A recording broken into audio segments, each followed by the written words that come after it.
Hey guys, I'm at a restore. This is kind of what became of, oh, Lady Delta.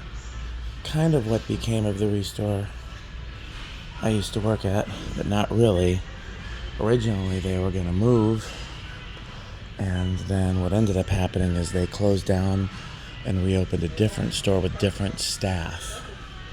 Because originally I think the existing staff was going to move with them.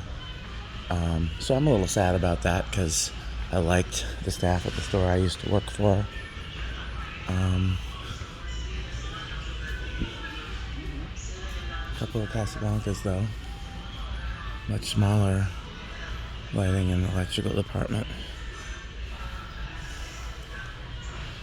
That thing's kind of interesting with a porch light on it.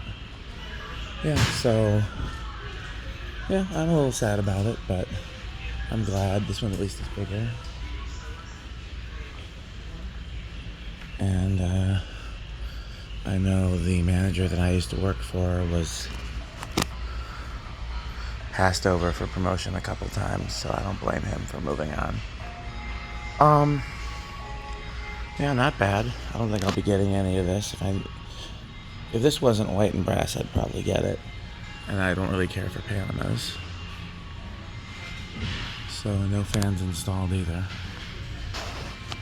So, okay, thanks for watching.